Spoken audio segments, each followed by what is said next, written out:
भूत होते हैं या नहीं, इस पे बहस तो बहुत होती है, पर सच झूठ का फैसला अब मैं आप पर छोड़ती हूँ।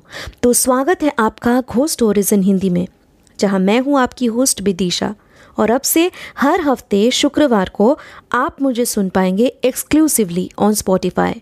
आज ही घोस्ट स्टोरीज इन हिंदी को स्पॉटिफाई पे फॉलो करें और बेल आइकन को दबाना ना भूलें, जिससे मेरी हर कहानी आप सुन सकेंगे सबसे पहले। कहानियों का पिटारा लेकर हर हफ्ते मैं आप सबको ऐसे बहुत से किस्से सुनाया करती हूँ, जिनमें से कुछ काल्पनिक होते हैं और कुछ सच्चाई के रंगों में फिरोए हुए। आज नए साल की बधाई देते हुए मैं आपको एक ऐसी ही कहानी बताऊंगी। ये ऐसी हकीकत है जिसे शायद आप भी सुनकर मेरी तरह सवालों में उलझ जाएंगे। अभी जब हर कोई अपने आखिरी साल के दौरान घटे हुए अच्छे और बुरे अनुभवों को सोशल मीडिया पे सबके साथ बांट रहे थे, ठीक तभी मुझे भी ये एहसास हुआ कि भले ही किसी भी श्रोता को मेरी कहानी बनावटी लगे, पर मैं ये कहानी सबको सुनाना चाहूँगी। हर मिडिल क्लास फैमिली मेंबर की तरह बचपन से मेरे भी कुछ ख्वाब थे, जिन्हें मैं बड़े होकर अपने बलबूते पर पूरा करना चाहती थी। उनमें से एक था हवाई जहाज में अपने परिवार के साथ घूमने जाना। नौकरी और करियर का हर मुकाम हासिल करने के बाद भी मैं किसी न किसी वजह से अपने इस सपने को पूरा नहीं कर पा रही थी। मुझे अकेले कहीं भी जाने का मन नहीं था। उधर मेरे भाई और माँ पहले ही कुछ सालों से सोलो फ्लाई कर रहे थे। आखिरकार मेरी माँ ने भाई को सुझाव दिया कि मैं और भाई समर वैकेशन में कहीं घूम कर आए। इसी बात पे जब आगे बातचीत हुई तो किसी हिल स्टेशन पे जाने का प्लान किया गया। 2022 साल के 26 जून को कोलकाता से मेघालय जाने के लिए मैंने अपनी पहली उड़ान भरी। शिलोंग में फ़्लाइट से उतरते ही मेरी उस जगह के बारे में की हुई उम्मीदें कुछ ख़त्म सी हो गई। इसकी वजह है वहाँ का ट्रांसपोर्ट इश्यूज़। मुझे भाई का किया हुआ ऑनलाइन होटल बुकिंग पर पूरा भरोसा था, लेकिन जब हम दोनों होटल पहुँचे तो उन लोगों ने पहले ये कहा कि ऐसी कोई बुकिंग है ही नहीं, और फिर जब फाइनली भाई ने उनको लीगल एक्शन का डर दिखाया तो उन्होंने एक कमरे का बंदोबस्त तुरंत हमारे लिए कर दिया। बहुत सारे ट्रिप प्लानिंग के साथ शिलोंग में पहुंचा था मेरा भाई। होटल वालों के चक्कर में उस प्लानिंग में कुछ कटौती करने के बाद अगले दिन स्टेट ट्रांसपोर्ट से लोकल कुछ टूरिस्ट प्लेसेस पे घूमने के लिए निकले थे हम लोग। पर मुसीबत हमारा पीछा छोड़ने का नाम ही नहीं ले रही थी। अचानक से भाई के पास होटल से एक कॉल आता है कि हमें उसी दिन उस होटल रूम को छोड़ना पड़ेगा। वजह ये थी कि उन लोगों ने होटल रूम किसी और के नाम पे बुक कर दी थी। ऐसा पहली बार शिलोंग में नहीं हो रहा था। बाकी जो हमारे बस में बैठे हुए लोग थे, उन टूरिस्ट का भी सेम एक्सपीरियंस था। उन सब से अपना आप बीती बताने पर हमें पता चला कि किसी के रहते हुए भी उनके होटल रूम को ऐसे ही किसी और को दे देते हैं शिलोंग के होटल रूम ओनर्स। जो भी था, मुझे और मेरे भाई बिट्टू को बहुत गुस्सा आ चुका था।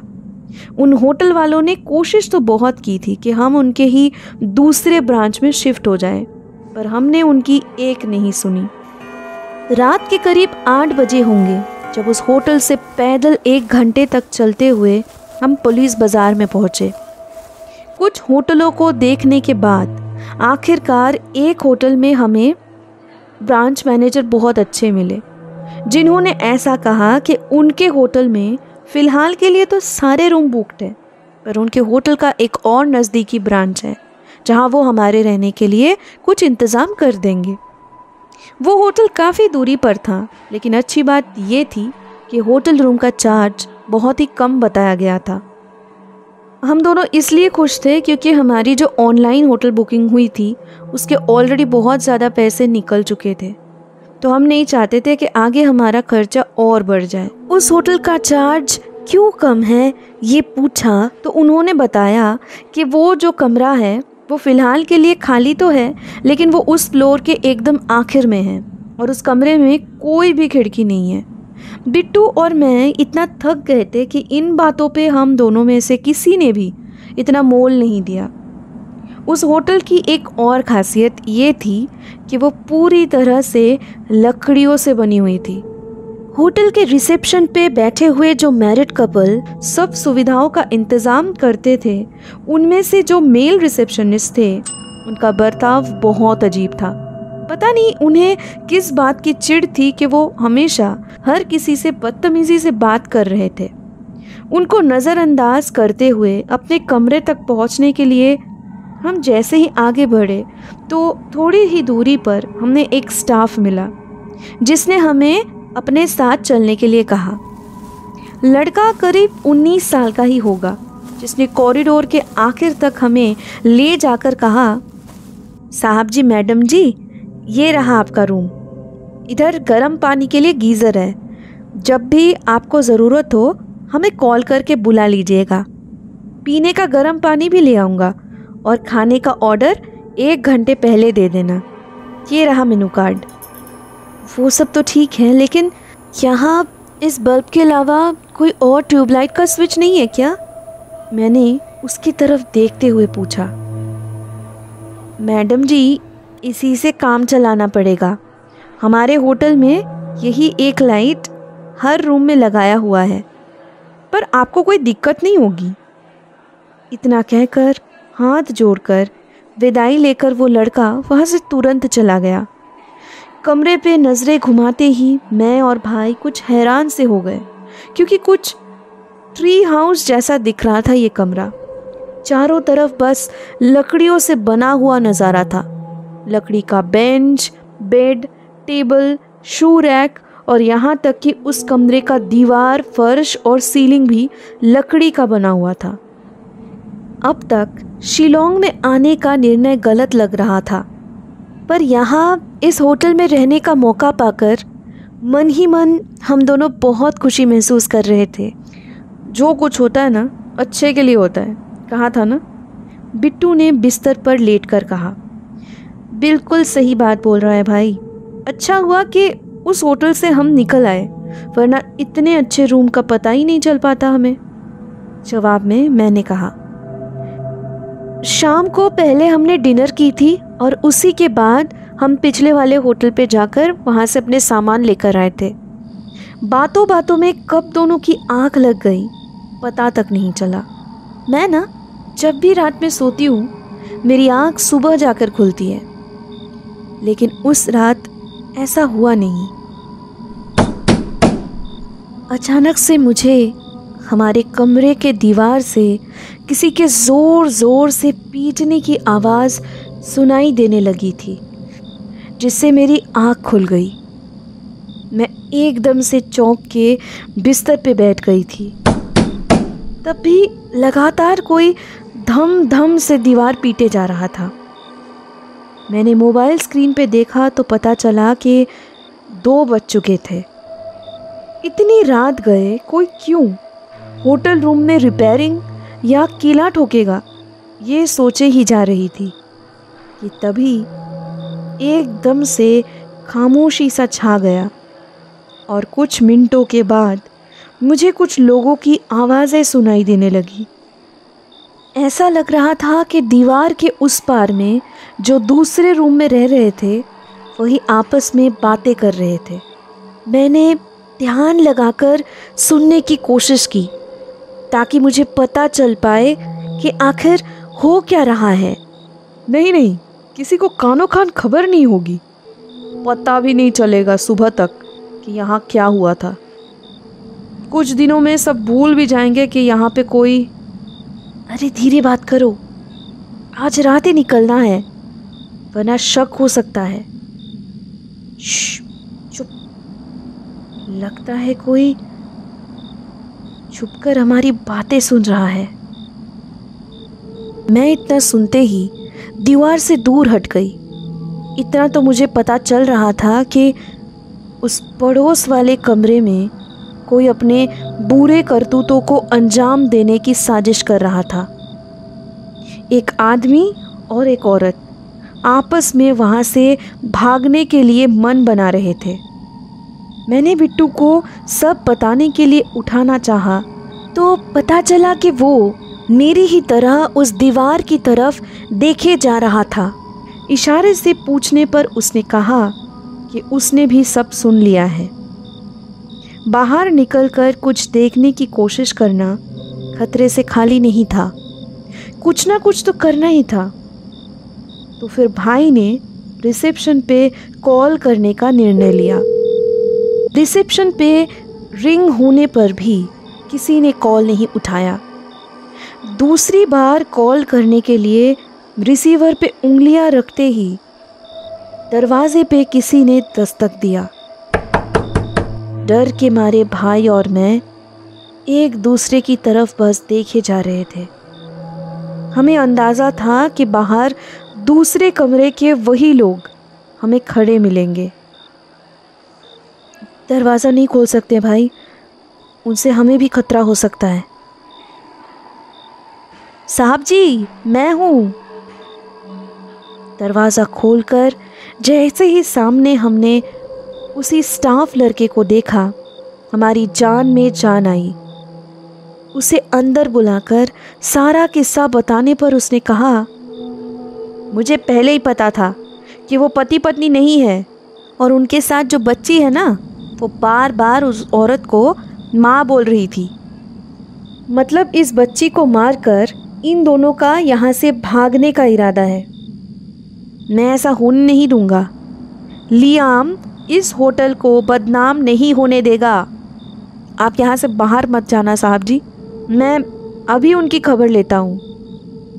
पर तुम अकेले कैसे उनका सामना करोगे? रिसेप्शनिस्ट या मैनेजर को बोलो, पुलिस को बुलाओ।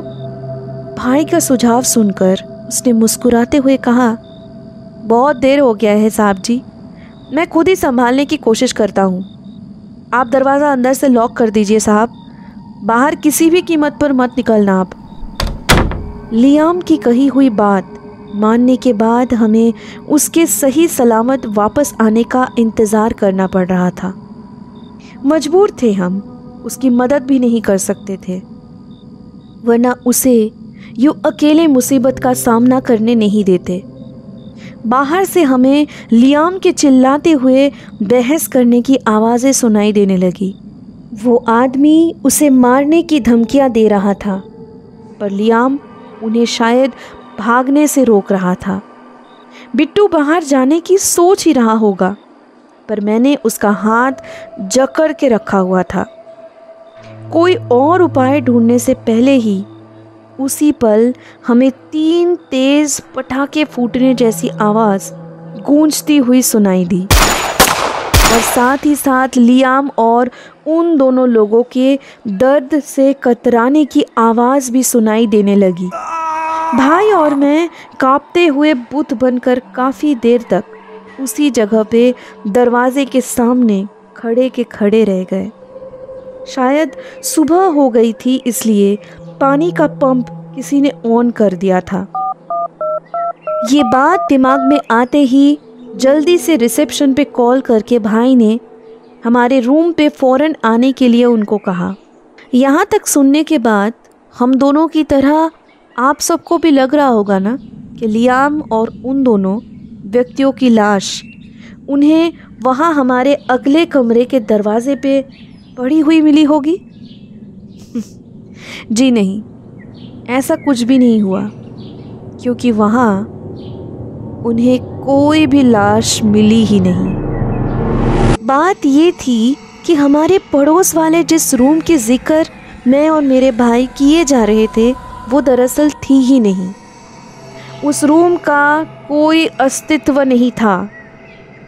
रिसेप्शन के आदमी का कहना था कि वहाँ हमारे कमरे में रहने वाले लोग अक्सर ऐसी भूतिया किस्सों का सामना करते हैं। साल 2003 में जब ये होटल शुरुआत के दिनों में अपना नाम कमा रहा था, ठीक तभी इसके बाद से ही इस होटल में अलौकिक घटनाएं घटने लगी थी और तब उस रूम को हमेशा के लिए सील किया गया था। वो सब तो ठीक है, पर लियाम कहाँ गायब हो गया? उसका क्या? उसे तो ढूंढना पड़ेगा ना? मैंने उस आदमी से पूछा। नहीं मैम, उसे भी ढूंढने की ज़रूरत नहीं है। उस रात उन लोगों के साथ लियाम की भी उन्हें रोकने की कोशिश में मौत हो चुकी थी। ऐसा नामुमकिन है। रूम में पहली बार वो हमारे साथ ही आया था। हाँ, दीदी ठीक बोल रही है। बोला था कि आप लोगों ने उसे भेजा है रूम तक छोड़ने के लिए। नहीं सर, आपने शायद ख्याल नहीं किया होगा, पर हमारे यहाँ इस होटल का कोई भी स्टाफ रात के 9 बजे के बाद से नहीं रहता, इसीलिए किसी को आपके साथ भेजने का सवाल ही पैदा नहीं होता। अगले कुछ दिनों तक हम उसी होटल में रुके रहे, पर उस रूम में टिकने की हिम्मत हम में थी नहीं, तो इसलिए होटल वालों ने हमें दूसरे रूम पे शिफ्ट करवा दिया था। घोस्ट स्टोरीज इन हिंदी को स्पॉटिफाई पे फॉलो करते वक्त बेल आइकन को दबाना ना भूलें, जिससे मेरी हर कहानी आप सुन सकेंगे सबसे पहले। अब से हफ्ते के हर शुक्रवार को मैं आपके लिए लाऊंगी ऐसी कहानियाँ जो आपके डर के परिभाषा को बदल के रख देगी।